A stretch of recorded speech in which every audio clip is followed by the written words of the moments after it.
Thanks for coming, everyone. Excited to be here. So this is work with Jeff, who you might know. And so let me give the overarching motivation. So we want to understand the quantum extremal surface formula. I'm going to remind you about what that is. But first, I'm going to speak to the people who know what that is. So understanding the QES formula is part of a long-term project to answer questions about ADS-CFT, like how is the geometry stitched together from entanglement in the CFT, and what states is the Bekenstein-Hawking entropy counting? These big questions. And one way you might try to answer these questions is to have a Hilbert space understanding of the QES formula, meaning something where something in the language of a Hilbert space of the bulk and Hilbert space of the boundary, how they're related. And in particular, we want this sort of understanding of the area term in the QES formula. And I claim we don't have this yet, because what we do understand about the QES formula, like its usual derivation, is from the gravitational path integral, which is a little bit like cheating. It's like looking in the back of the textbook, and it tells us really nice answers that we like a lot and are very useful and powerful. But it's like looking in the back of the textbook. It tells us that CFT entanglement is related to bulk areas and bulk generalized entropies. But it doesn't tell us many details, like, for example, what CFT entanglement, like what modes are related, are being counted by the area. What degrees of freedom in the CFT are the Planckian degrees of freedom in the bulk, and why is that the case? So we have this nice QES formula, but we don't really fully understand it. And we would like to do that to answer these bigger questions. So Jeff and I have made progress in a special case. And this is a special case where you can forget about extremality in the time direction. So the QES formula, but without having to consider the time direction. So for example, if you consider a situation in ADS-CFT where you're trying to compute the von Neumann entropy of some boundary region, Raphael? I'm stuck on what you said earlier. Could you go back to that? Yes. About the what, I guess. That versus the what. Yes. I guess that question presumes the way that you formulated it. Well, the way you're phrasing it here is a little different from what you said. OK. So, I'm trying to understand what it is about the CFT entanglement that's not completely explicit. That you don't already know, yeah. Yeah, I mean, since that is a quantum mechanical theory, which is right. the state, and we can analyze this entanglement to the end of the world. But yeah. What you said was you wanted to know what are the Planckian degrees of freedom in the bulk that are entangled across the QS.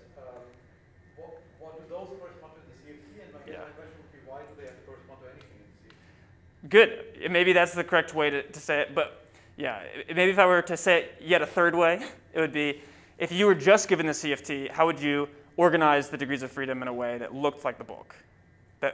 So you could see the bulk pop out. That's really sort of what I'm trying to get at here. Isn't that just the question of what the holographic dictionary is or what the encoding is? Yes, yes. But maybe it's like a bite-sized chunk of it. Yeah.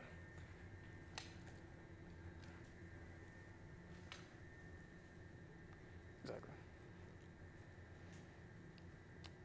So the rest of the talk is going to relate to the following situation that comes up in ADS-CFT. So if you consider some moment of time symmetry, that, like a time slice of the bulk, where the space-time is symmetric with respect to time reflection, a situation in which you might be able to use the Ryutaki-Nagi formula instead of the HRT formula. What you have is what I will call a quantum minimal surface prescription.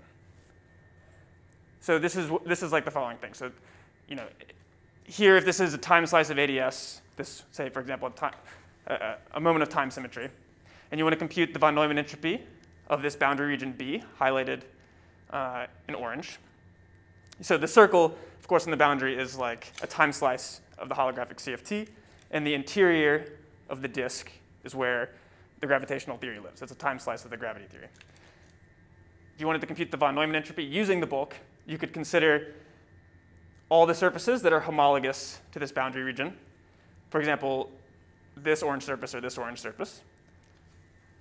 And you consider their generalized entropy, which is their area over 4G, plus the von Neumann entropy, say, to one side of them. So the von Neumann entropy of the bulk fields between this orange surface and B, that would be like the S that shows up for this surface. And in these special cases,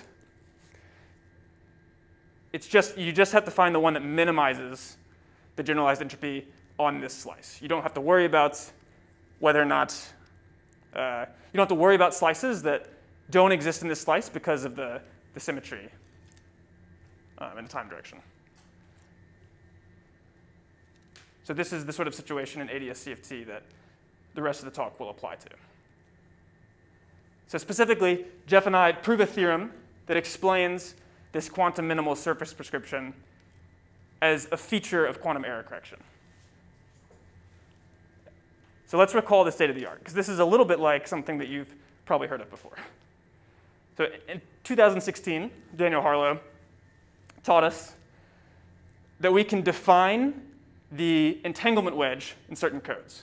So remember, the entanglement wedge is the term usually that basically means the region of the bulk between the quantum extremal surface and the boundary region. Technically, it's the causal development of that, or the domain of dependence of that. But it's basically this region between the extremal surface and B. So that's something that you can define in gravity. But in a general quantum error correcting code, you don't have a notion of geometry. But nonetheless, Daniel taught us so we can define some analog of the entanglement wedge, at least in codes that he called quantum error correcting codes with complementary recovery. What are those? So here I've drawn, you should imagine this is a schematic picture for any quantum error correcting code with complementary recovery. But I've made it look like ADS-CFT so you can see what I'm talking about in that language. So here you have, the point is that you have some logical Hilbert space, say with two factors, little b and little b bar. And you have some physical Hilbert space, also with two factors, capital B and capital B bar. And there's some map, some isometry, V, that maps this logical Hilbert space to the physical Hilbert space. So V is implicit in this diagram, but so we've drawn the bulk or the logical Hilbert space, where the gravity theory goes, and then the physical Hilbert space on the boundary where the holographic CFT goes. And this is a quantum error correcting code with complementary recovery if the following condition holds, which is this equation. So this equation says that for every operator in little b, so this is an operator acting on this logical Hilbert space, there exists an operator on capital B that does the same job. So, so if you act O little b on any state psi, so this equation is supposed to hold for any state psi. Psi is an element of this Hilbert space. If you act this little b operator, then V, there's an O capital B that does the same job if you had acted it after V instead. So this is the statement that capital B can reconstruct little b. And then this is a code with complementary recovery if the same statement simultaneously holds for the complements. So little b bar, the complements of little b in the logical Hilbert space, can be reconstructed by capital B bar. So this is a special type of code, a code with complementary recovery. And in such codes, you can define the entanglement wedge, as Daniel did, as the reconstructible region. So here, the entanglement wedge of capital B is defined to be little b. So it's defined based on its reconstruction properties, not about, not a priori in terms of extremal surfaces. So it's defined even though you don't have a geometry a priori. So once you define the entanglement wedge in this way. Yeah, sorry. Okay, so in the algebraic formulation, you're just dealing with operators. Yeah. And there's not, like, O of little b is not really a spatial operator, and so right. How do you like, what is the set that defines the entanglement wedge and not language? Yeah, it's the algebra of reconstructible operators. Okay. Yeah, exactly. So the entanglement wedge then is an algebra. Yeah, that's a good question. So if you define... Is there any condition for error correction? Maybe if you go back to if your definition is just this, then you can take D to be unit operator, and then always the same as well. Of course, you're not correcting any error. That's right, yeah. That would be like a trivial embedding, and that's, of course, something that's like true. Like you could talk about, say, embedding like 2 qubits into 2 other qubits, and then that works. And you can still satisfy an equation like this. What's interesting is that this can also work for less trivial V's. Yeah. But yeah. Is there any, like, your definition that V has to be, like, redundantly? Oh, no, yeah. That's a good, yeah. So no, at this level, it's just, we're not considering, like, say, different boundary regions or something. This is just a statement that capital B can reconstruct little b, but no statement about, like, now let me consider this, like this boundary region, and ask what that can reconstruct. That's sort of a separate statement. So I can think that at this point, that trivial example is included. Yes, absolutely. Sorry,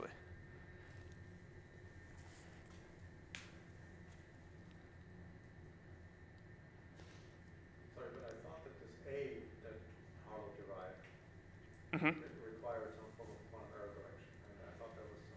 Oh yeah, in your example, the A would be 0. So for A to be non-trivial, you'd need some sort of extra entanglement, some non-trivial V. That's right. Yeah, my question is there any such a condition you're imposing at this point or not? No, yeah, there's no condition imposed at this point. You would, in this next statement, everything Daniel says would be true, even in that trivial code.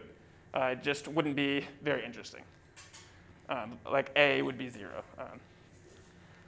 So yeah, so what is this A? So if you define the entanglement wedge this way, in terms of these reconstruction properties, then you just naturally get a Ryutaki-Nagy formula. And in fact, it has the Faulkner-Lukowitz-Maldacena correction. So if you just take any state in this setup, and you consider the von Neumann entropy of your big B region, it will look like this. It will equal the von Neumann entropy of the little b region, so the state, in the state psi you had, plus some constant A. So it's just some extra term. And Harlow saw that there was this extra term and then defined, called that A, and then defined that, he said that's the area term. And I'm going to define area as the quantity that shows up right here in this formula. So look, we have this area term, and you can ask about what this A quantifies in terms of the code. And the answer is that it quantifies a particular sort of entanglement in the code.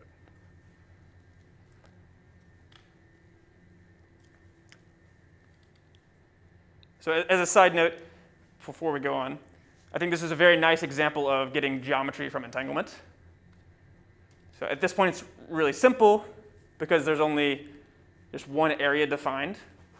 But a priori, this was just a code with no notion of geometry for the logical Hilbert space.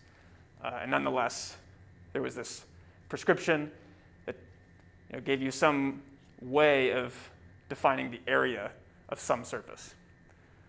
Chris, yeah. If Harlow didn't know about the RT formula, yeah. would he have a good reason to call that area? Or? I think not. Okay. Yeah. I think algebraic, there's no obvious interpretation that's an area. That's right, because in fact, when you make, yeah, it's just the analogy to ADS-CFT that make, and in fact, once you, in ADS-CFT, consider stringy corrections, right? Like corrections from the, like the Dong entropy, it's the entire gravitational entropy part, like the Dong entropy that goes here. So it's really not just the area, it's the area plus the walled and Dong terms and so, yeah. Also, it seems like these areas are determined. It depends on the code that I choose to reconstruct, right? Absolutely, yeah, it depends on the code. So is there any way to constrain that code to get the actual area? Let's say? Yeah, so yeah, the idea is that if you knew the ADS-CFT code, that the thing that shows up here would actually be the RT surface, the RT area. In a more general code that's not like ADS-CFT, like a tensor network or something else, you would get something. It's not clear what you would want to match that to because it's not directly analogous to gravity in all cases, but yeah. So I think that there exists an ADS code like is that the perfect code to reconstruct the areas. Is that the assumption that implicitly I take? Yeah, right. So this is meaningful in the context of ADS-CFT if you believe that ADS-CFT is a code that relates to the book. But I should say that this area is not like once and for all defined in ADS-CFT because it depends on, in ADS-CFT language, it depends on your choice of length cutoff. So, right, like the area of a surface in gravity is not, right, that sort of depends on your length cutoff. Like, you know, the generalized entropy might be something that is well-defined and cutoff independent, but you can change your cutoff, and that will shift value between the area and the bulk entropy term. And so exactly what the area is sort of the cutoff-dependent statement. That's related to the fact that your ADS-CFT code, right, whatever V is in ADS-CFT, that's, you know, something that depends on your choice of cutoff. Yeah. So once you've picked a cutoff, you've picked a V. But yeah.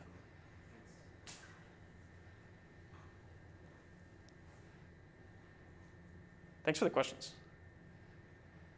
OK, so I claim, so this was a really nice story that Daniel wrote down.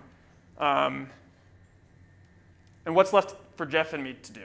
What could we still do? Because I said that we gave an understanding of the quantum minimal surface formula.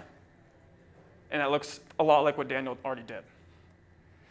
So I claim that Daniel's paper addressed a special case. So general holographic setups that you care about in ADS-CFT are not the type of code that Daniel talked about. To explain why it's a special case, recall that Daniel's reconstruction did not depend on what state you were talking about, right? It was this statement, and this was something that was supposed to be true for all psi that you might put here, and for all psi that are in the domain of V, not in the kernel of V, and this reconstruction on capital B was, of course, allowed to depend on the operator on little b, but it was not allowed to depend on the state psi in the logical Hilbert space, the code subspace. So O could depend on this O little b. It could, of course, depend on V as well, but not on what psi went here. The psi in this formula is a stand-in for any psi in the logical Hilbert space. It's just completely irrelevant to the question of what this O capital B is.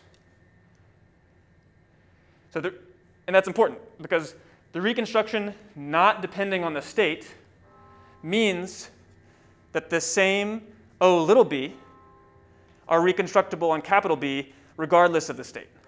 Right? Like the state is just completely irrelevant to the question of how you reconstruct O little b on capital B.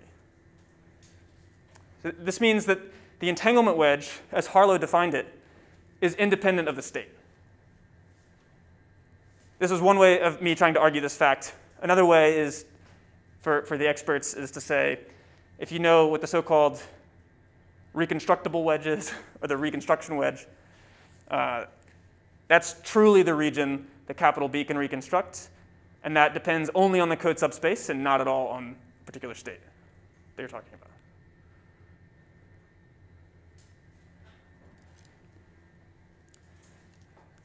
So that's true. It doesn't depend. So Harlow's reconstruction, Harlow's entanglement wedge was independent of the state. But that's not true of the entanglement wedges as we usually talk about them in ADS-CFT. In general setups in ADS-CFT, the entanglement wedge does depend on the state. So for example, if you change the state by adding some entropy somewhere, that can move the entanglement wedge. That's a very common phenomenon. So the entanglement wedge, in general, can't be defined as the region reconstructible in this state-independent way.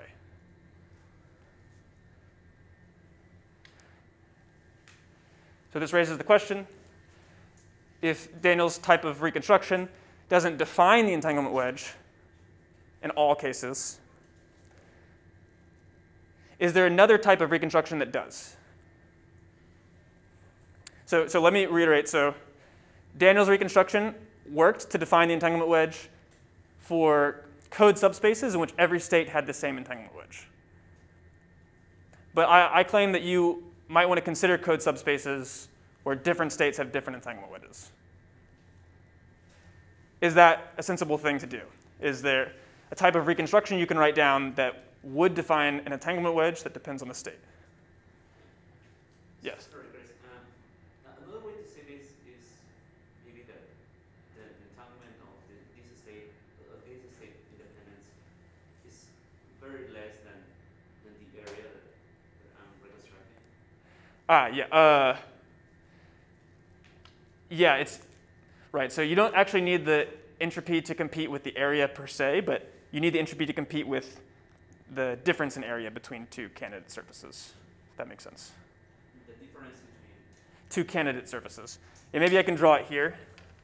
So if this is an example time slice of ADS-CFT, and then we're considering this boundary region B and its quantum extremal surfaces, you can construct a situation where there's maybe two candidates you're choosing between. Both of these are, depending on the geometry, both of these could be candidate extremal surfaces, and then it really depends on the say the entropy of the matter in between the two that determines which one is minimal. So you don't need this to compete with the area, but to compete with the difference in area between these two. Yeah.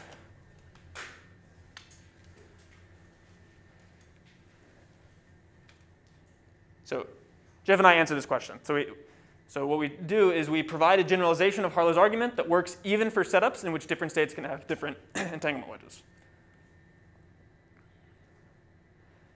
So here's a heuristic version of the theorem. So our main result is just this theorem. I'm going to show you the heuristic version of the theorem, which will have a couple pieces that won't make sense right away, but I will then explain them before showing you the precise version of the theorem.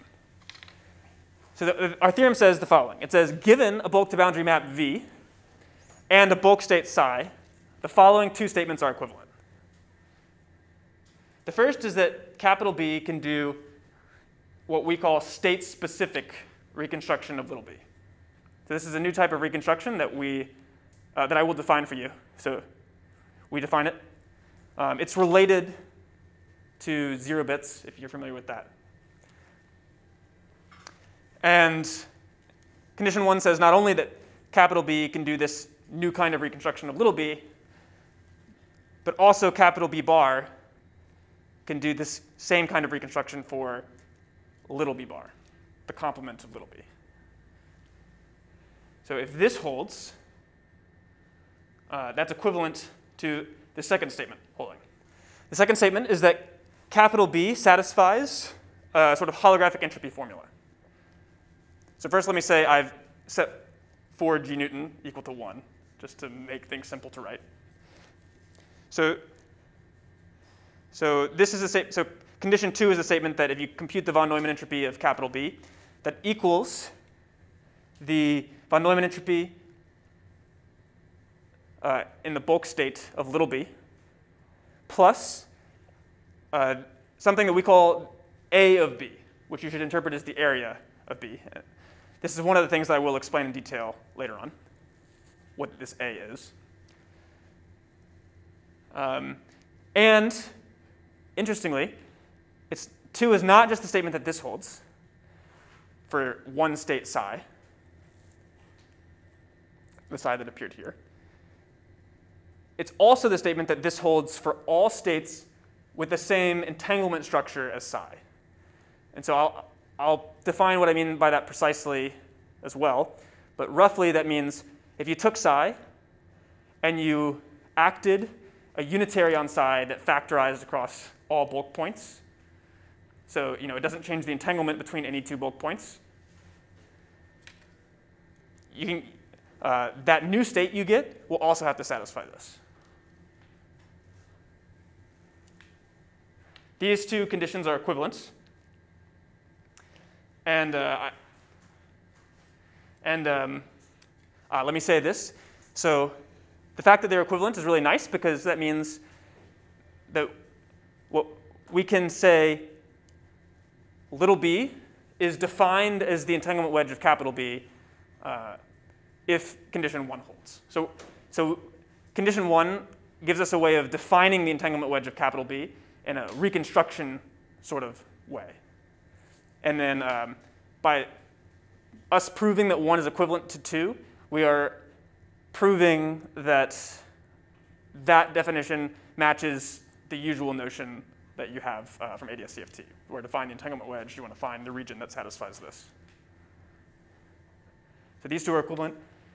So far, it's a little bit, something's missing that you might have wanted, right? There's no statement about minimality here, like little, okay. You might say, well, shouldn't 2 be this, like include a little clause that says A of B plus S of B is minimal for any like bulk region you could consider. The answer is no. The right way to incorporate that into the theorem turns out to be to say that that's a third condition. It's weaker than both conditions 1 and 2. So both of these statements imply a third condition, which is that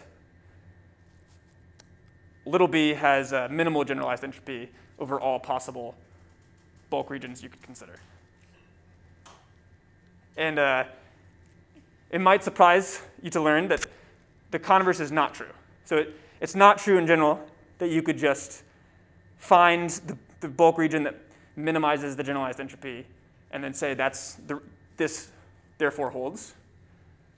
There are counterexamples. So in ADS-CFT, there are also counterexamples.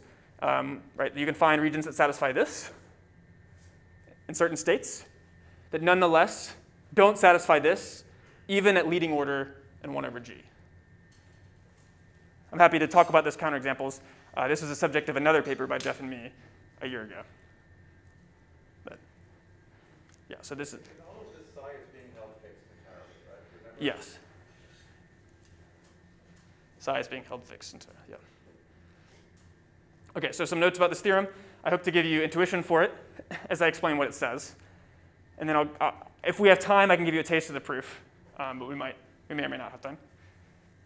And the main thing I'm going to do is just define for you what state-specific reconstruction means and what this A of little b is. So state-specific reconstruction. This is one of the cooler parts of this theorem because it's like this is the sort of reconstruction that I claim defines the entanglement wedge. So this is like the quantum information meaning of the entanglement wedge. And I'm gonna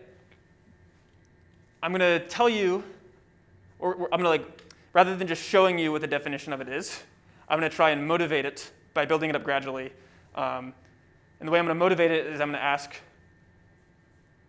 what could it possibly be if it's going to be equivalent to condition 2? Like what properties would would have to satisfy if it's going to define the entanglement wedge. So first, recall state-independent reconstruction. That's what I call Daniel's type of reconstruction. Right, this was the formula that satisfied, and importantly, O of capital B could depend on O little b and V, but not at all the psi that went in this formula. It had to hold for all psi. And the reconstructed operator was the same for all states. Right. Which state you put there was relevant to the question of the reconstruction. And this was a problem because the region of the bulk that B can reconstruct in this way, therefore, didn't depend on psi, whatever state you were considering. Therefore, it can't define a state-dependent entanglement wedge. The reconstruction that does define the entanglement wedge must depend on the state. So your first naive guess would be something like this, perhaps. So it would be to write down the same formula, but now say O of capital B, OK, it's allowed to depend on everything. It's allowed to depend on O of little b and V, of course, and also psi. So we just take the same formula and we say, OK, it can depend on psi now. But this is actually no good. It won't define the entanglement wedge. And one way to see this is that we don't want to talk about reconstructing any operators, like O little b, that can change the entanglement wedge. Because in that case, you run into trouble. To get a taste of what sort of trouble you run into, consider this question. Which entanglement wedge would be defined? The one for the state psi or the one for the state O little b acting on psi? So we want to consider only reconstructing operators that don't change the entanglement wedge. So to keep the entanglement wedge fixed, the operator must not change, in particular, the bulk entanglement structure, because the position of the quantum minimal surface depends on what? The geometry and the entanglement structure of the bulk. And so in particular, we need to make sure that whatever operator we're talking about reconstructing doesn't change the bulk entanglement structure. The operators that don't change the bulk entanglement structure are product unitaries, which are unitaries that factorize across the bulk inputs. So what is that? Yeah, so let me draw a picture for this. So here's like an example. This is an example. So this is like the code I drew before, but now I've imagined that the input has 5 legs. So let me say draw this over here. So I'm just imagining an example where so this is V, and V has 5 input legs that I've called little b1, little b2, little b3, little b4, little b5. And then the output we can just say is capital B and capital B bar. And you could draw this same picture, perhaps this one. So this is just an example. I've just thrown some possible bulk points down. Yeah. Do you allow calculation of the geometry, like in unitary operator with one side of the sample though? Yeah, good. So I am considering a very simple case right now where we can forget about that direction. So like a code subspace where all states have approximately the same geometry. That would be the analog of this. I think you can incorporate that direction, but it's just a complication of the story. It involves like unloading on the code. So in this example, a product unitary on little b. So I'm trying to define for you what a product unitary is. So a product unitary on little b is a unitary that acts on this set of inputs that happen to be in region little b. So it's something like this, where it's say some unitary acting on little b1, tensored with some unitary acting on little b2 here, and then some unitary acting on little b5 just here. So such an operator won't change the entanglement between these 5 systems, b1 through b5. And that's what's important about product unitaries. They're operators that can be non-trivial, very non-trivial, but they don't change the entanglement among like the spatial entanglements of the book. Let me know if this is.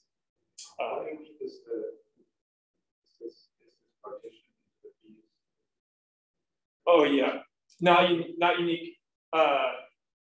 Yeah, so whenever you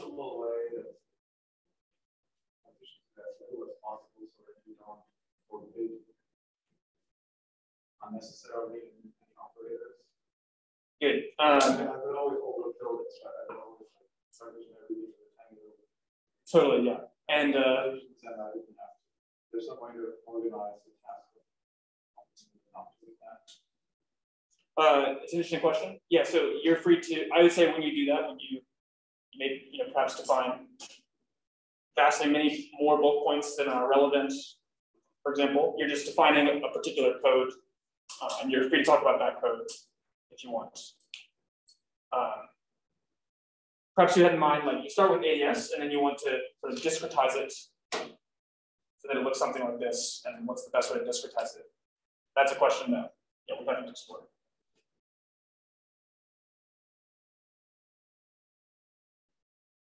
Is there an analog of this whole story? Yes, and in tensor networks, when you write down a tensor network, you're naturally like all of these B's. I would just naturally say, okay, each bulk leg is its own little B.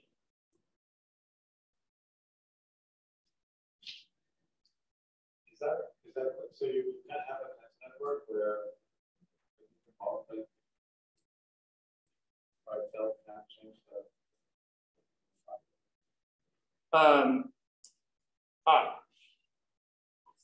Whether or not it's in like a mixed state or a pure state, that can. Yeah, the operators that I'm talking about here are ones that just act unitary on each bulk leg, so they won't change its entanglement or its entropy. Yeah, no.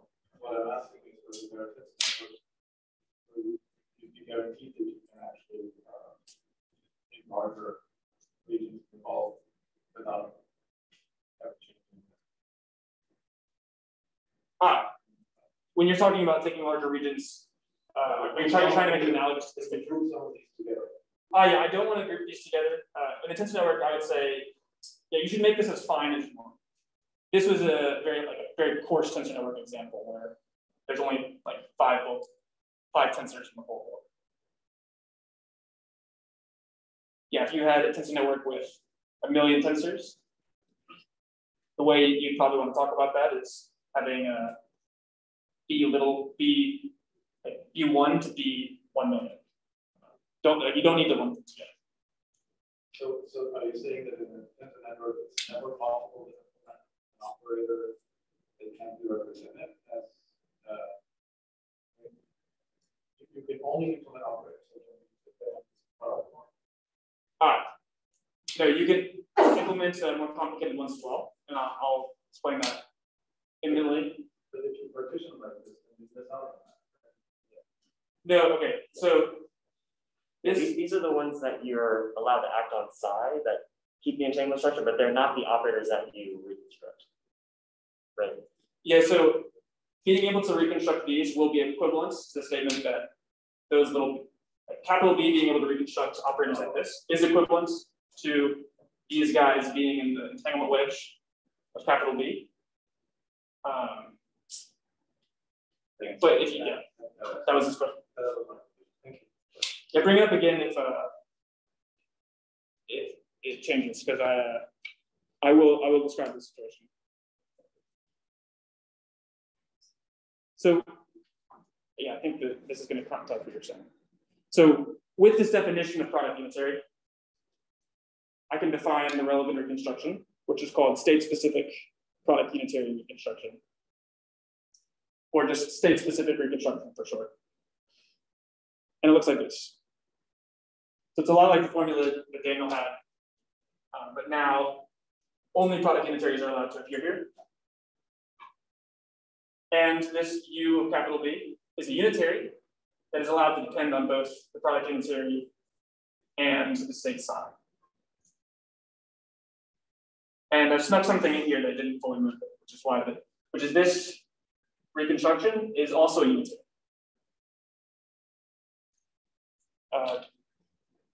There's multiple ways to explain why that should be important, but here's one. This U capital B should also be unitary. We should have this be the reconstruction we're talking about, where this is unitary, because otherwise it would be a sort of a trivially possible state. A general operator in capital B could map a generic state on like capital B bar to any other state, as long as generic states are very entangled. And so, for example, like a statement of Roosh-Sluder, which is a statement of field theory, if you're allowed to consider operators in a state-dependent way, as the general operator, then you can do very powerful things. You can take the state to anything. But if that's one reason why it's good that we're not going to be demanding, allowing this to be a general operator. It has to be a unitary. This is, I claim, this is a non-trivial sort of reconstruction that you can talk about. Capital B doing for little b. In our theorem, this was the first of the two equivalent statements. And specifically, it was the complementary reconstruction version of this. So it was this statement here. So it was that capital B could do this state-specific reconstruction of little b, and little b bar is state-specific reconstructed by capital B bar. I snuck in this R here. This is just this is a reference system. So I want this statement to be something that you can formulate even if the bulk is in a mixed state. So the bulk is if little b and little b bar are in a pure state or a mixed state. I want to write a statement like this. So I want to talk about pure states here. And so this psi should just be understood as the purification of little b bar. So it might include a reference system R that purifies them. And in that case, you should just throw that R in with b bar. You can also throw it in with capital B, but that's details that I won't go into. So when this is satisfied, we say little b is the entanglement wedge.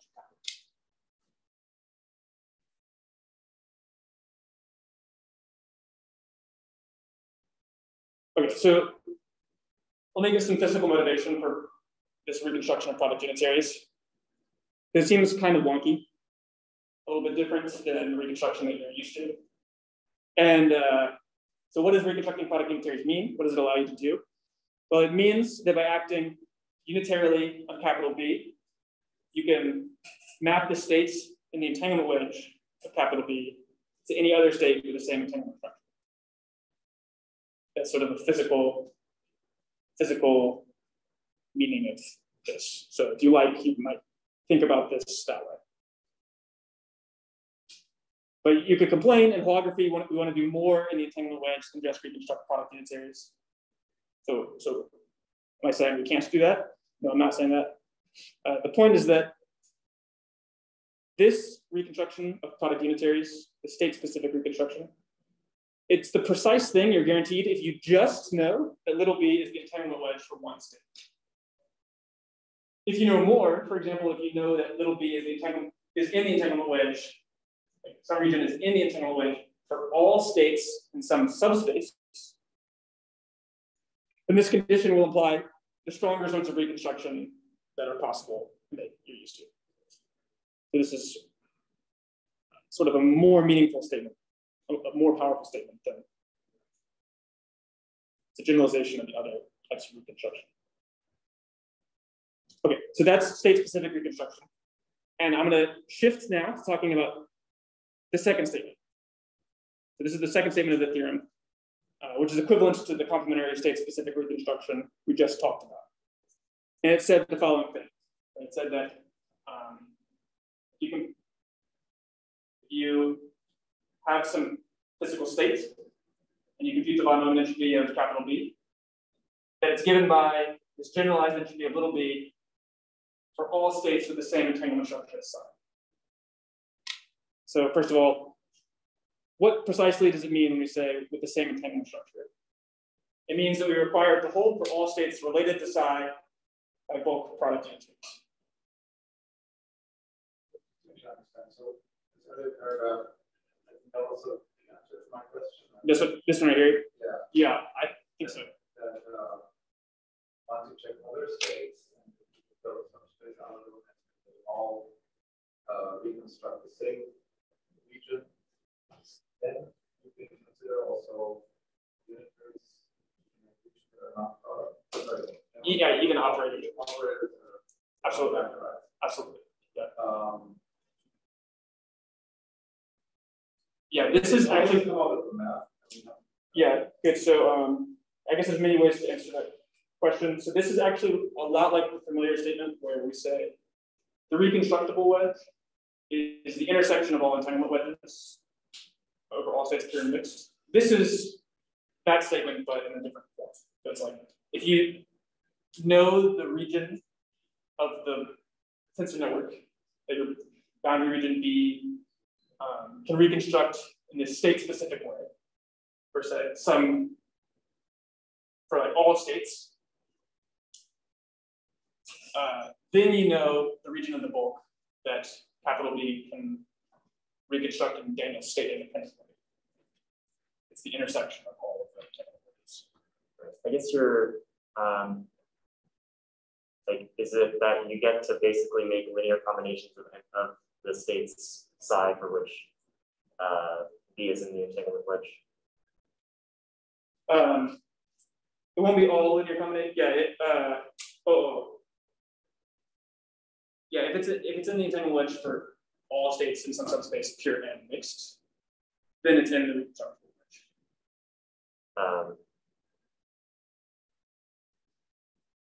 Yeah. It's not that if you have a logical subspace that has the same entanglement wedge, it just means that you get the same operator that you start. You make the bulk operator. No matter which of these states you're in. So it's a question of product operators versus positions of those that answer with our partition, right? Each of these little pieces. Yeah. Connection. Yeah, I think I can motivate it with equations very well, but probably also picture. So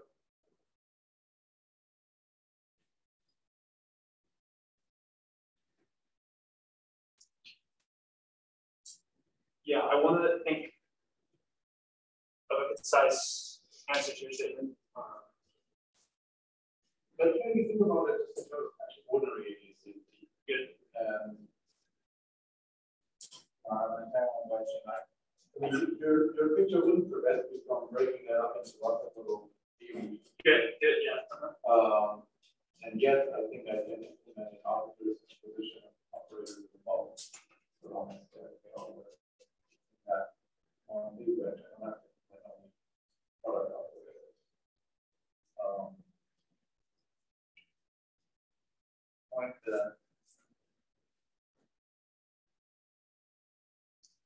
yeah, it's if you're allowed to do, like if you are able to implement state-specific reconstruction of these product unitaries for all states, then you can reconstruct their own operators. Existing operators mean they're called subspace, so that's why I get the same position.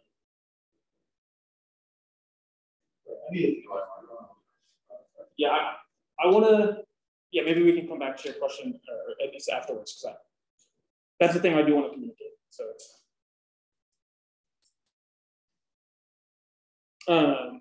okay.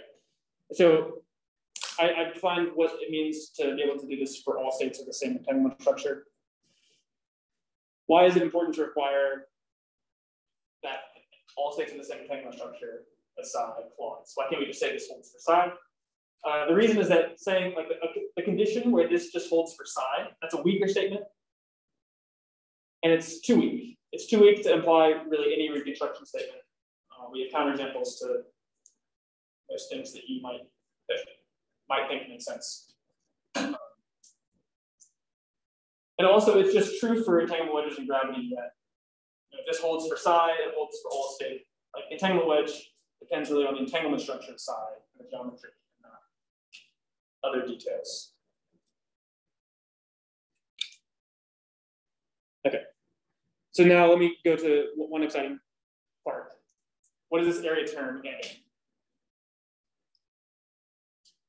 So area.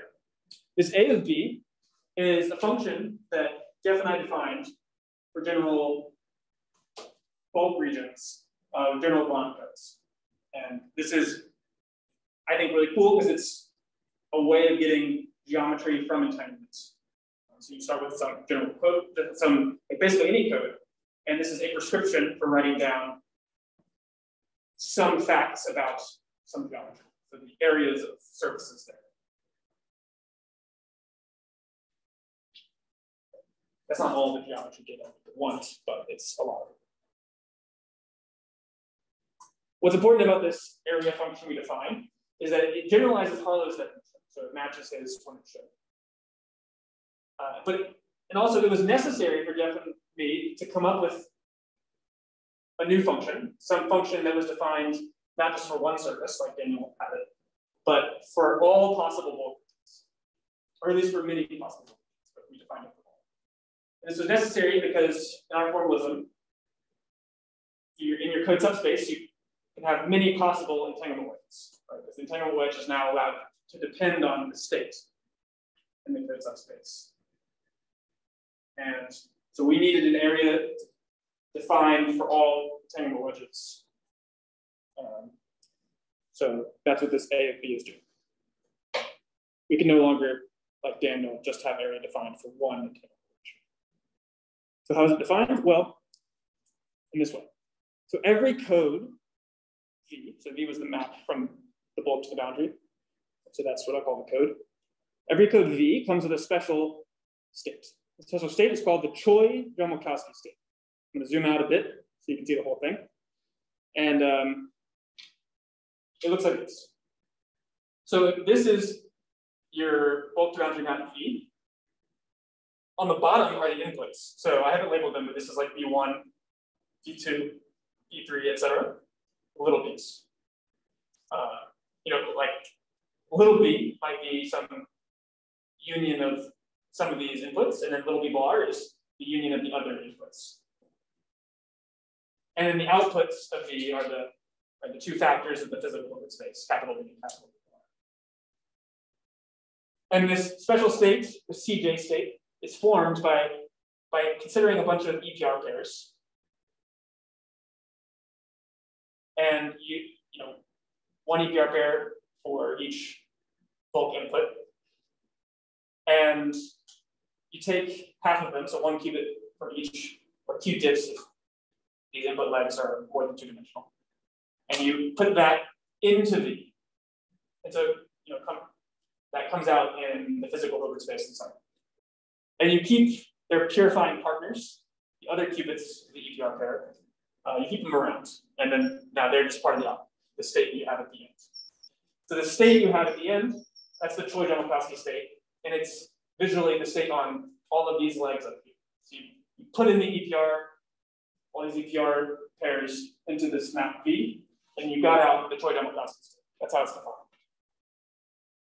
Okay, so it's a state on B bar, and then all of these little r's, each of which is associated with some particular bulk input. And then area is the von Neumann entropy in this state. So it looks like this. So this is basically the same diagram I did before, but now I've said, let's imagine that these four bulk inputs are what I want to call little b. I just picked that to be little b. Here, okay, little b doesn't have to be the entanglement wedge of capital B. It's just some region, it's just some set of these input legs. I'm just deciding to call little b because I want to ask about its area. The rest will be little b bar. And now the area of little b, I'll explain the subscript capital B in a second. The area of little b is defined as the von Neumann entropy in this output state of capital B union the little r's that were the partners of the little b's. This capital B here, it appears on both sides, so it's a subscript here. It's part of the von Neumann entropy on the right-hand side. You should understand capital B showing up here as the homology constraint. So this area is like the area of the surface that includes, that bounds just little b and no more, and is homologous to capital B. I can explain, I can motivate more why this should be understood as being homologous to capital B, but that's the moral what it's doing. Sorry, I think it would be really helpful to just say why that's gives you back the answer you want in APS. For like homology, yeah. Yeah, I mean, you're just taking all the bulk entropy and getting rid of it by purifying it by some reference systems, all that's left is like the error. Basically, exactly. Yeah. So exactly what Raphael just said. So basically, this is giving the area you want in ADS because you're just taking like the entanglement wedge of you're considering the entropy of capital B, but purifying all of the bulk entropy, so all that's left is the error. That's what Raphael said. That's motivation for this being the error. So this thing is a complicated name. Okay? Yeah. I mean, that's defined for any code. I mean, it just has to be an isometry. It doesn't have to be complementary recovery. Exactly. But and in fact, what you're doing now only makes sense in your complementary recovery. No, this is something, we are abstracting it even away from complementary recovery. It always makes sense. Like it's always just what we define to be. Well, how do we do P though? How do you think? I thought P is some other thing that. You're saying at this point it doesn't matter that you can recover from B and from B bar. Right. Right. And yes, so it actually doesn't even matter that D is an isometry. It's just any linear map. Yeah. Any linear map at all. So you mean that you give an area differentiation? I can at least define this function. And the Chojama Pascal state is well defined. So. Can you explain, so you're saying in Harlow's case, this just gives a constant? Yeah. Can I see that in this picture? Yeah, good. So, so in Harlow's case, you only defined area for the entanglement wedge. So let's just imagine the little b happens to be the entanglement wedge, the capital B. And then it's basically what Raphael said earlier. So this quantity, so this R little, so if you just had the von Neumann entropy of capital B, it would be Harlow's area plus the entropy of its entanglement wedge. But since you include the system that purifies the entanglement wedge, you're taking away the bulk entropy term. So all that's left is the area term. So it just gives you Harlow's area term.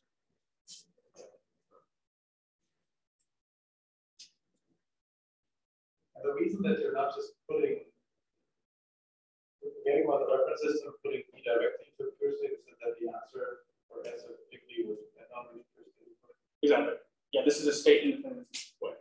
And it's the thing that happens to be important for the proof being true.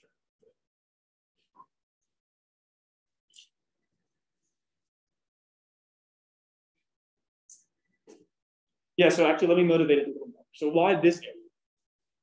And you can say, sure, it matches Daniel's when it should. And sure, it has, if you assume that this is the area, then you get this nice quantum minimal surface theorem that you are showing us. But why can't, like what if I come up with a different area that also matches Daniel's when it should, and also satisfies some theorem like yours, Chris? Maybe my area is just as good, but it is different. Maybe it's not the same. How do you know that such a thing doesn't exist? And we prove it. So this area that we define is functionally unique. So it's a functionally unique definition of area that leads to a quantum minimal surface prescription. We prove some theorems that make that sharp, but really what that functionally unique thing means is that if you come up with a different definition of area, A prime, and yours satisfies quantum minimal surface prescription, then it must be the case that your area and ours agree on the position of all entanglement wedges and agree on the value of their areas.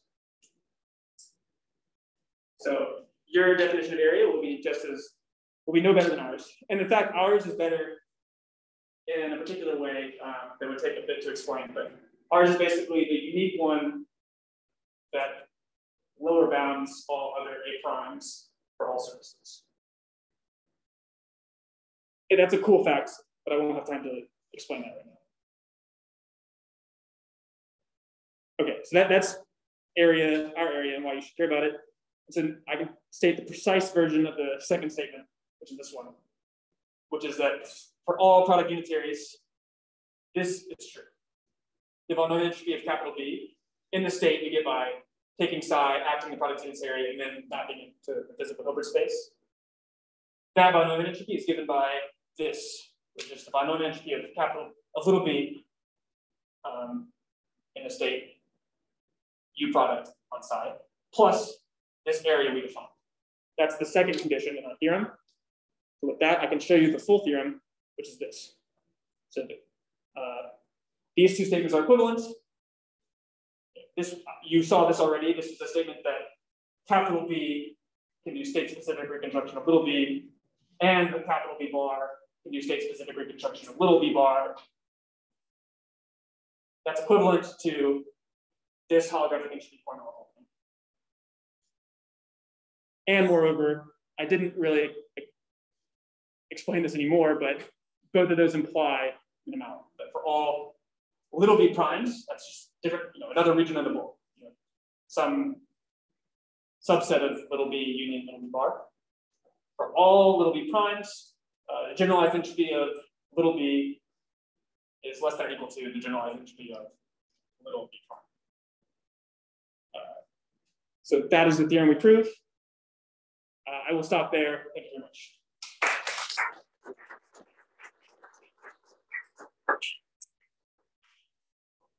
Question for this? Yes. That's probably something we're discussing. You require that the product unitary in the bulk leg, like this bulk leg, to be reproduced by some ZP. Yes, yeah. And that's the condition you require for reconstruction of this reconstruction. And can you say something about what kind of operator you can reconstruct in this bulk leg? Like, for example, like the superposition of these things clearly yes, right? Because you just superposition of the U small b is a superposition of small general big b. Yeah. Then is it general operator? Good. So one important thing is that this reconstruction is allowed to depend on psi. So it is true that you could, on this side, take like a superposition of these product unitaries, and then term by term map it through to one of these guys. That's true. But that's probably not the completely general operator. Exactly. Yeah, that's right. That's it's going to be a highly state-specific reconstruction. Let's fix psi. I mean, I'm not probably talking about the state. Yeah. Even in fixing psi, still we have very simple statement that requiring the reconstruction of a product unitary corresponds to certain set of operators, right? Acting on small b. Yeah, it will imply something. Yeah, exactly. It will imply these so other statements like the one you're saying, right? Superposition of. Yeah, exactly. You can take this to imply something like you're saying. So, for example, like you can ask some unitary operator acting not at each point, but it's an entire small B legs. Yeah. Can you always write down a superposition of this product? Maybe yeah. Maybe I'm just asking for always simple linear algebra. Yes. Yeah. Yeah. You can.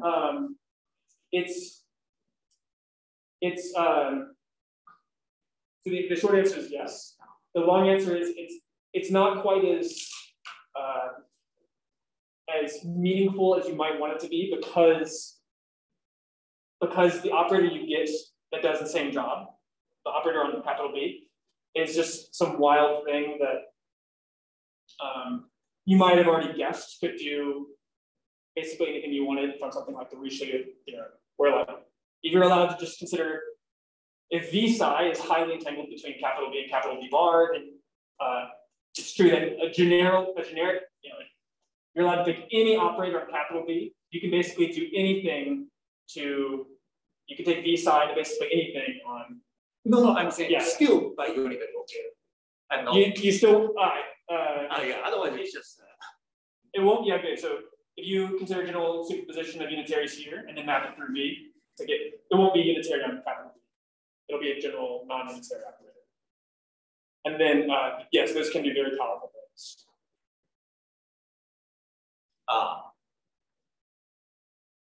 Okay, that's okay, good. So now I'm clear. Okay. Now I'm clear. Suppose you think about the unitary operator acting on small d, but not the product. Okay. It's unitary operator on some whole index d. Yeah. Can this be represented in a big B by unitary operator? Not in general. Okay. Yeah. You're not guaranteed that just in this condition. Okay. So any like some experimental thing that's going on in entanglement wedge may not be represented by unitary. Is that okay? Yeah. Right. Yes, that's true. If all you know is this, then you're not guaranteed that you can. Yeah, but that means that something it can actually physically happen. It's physically can happen. It cannot be represented by physical operation. Right. Unless, okay. Yeah, that is okay. I claim that's something that you're used to. Like if you have some, a lot of entropy moving around in the bulk, then it might be the case that the entanglement wedge of B depends on where that entropy is. So if you know, so if all the states in the bulk you're considering have the same entanglement wedge, then it turns out that this does imply a stronger statement like capital B can fully reconstruct little b regardless of what state it's in all operators. So you view that that's kind of effect of back reaction because you have a back reaction. You don't need to be represented by because you're changing the entanglement structure of the bulk matters, right? Because you do the unitary not point twice. Yeah. You're changing. Yeah, you're changing the entanglement structure, right? So no need to be guaranteed that unitary B to introduce that operation. That's right. If you're changing the entanglement structure, yeah, if the minimal surface is allowed to change, then it might be the case that. In fact, that's consistent. Okay. Thank you. Sorry, it's not clear to me what makes difference B prime general from B. This B prime? Yeah. Yeah. So the statement was that little b satisfies this condition. Little b prime need not satisfy this condition. So, like for example, if little b prime is a subset of little b, it will be the case that capital B can do this sort of reconstruction on little b prime, but capital B bar won't be able to do this reconstruction on the complement of B prime.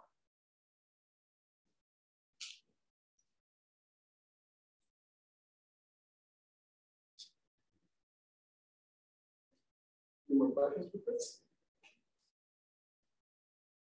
Not, let's thank this.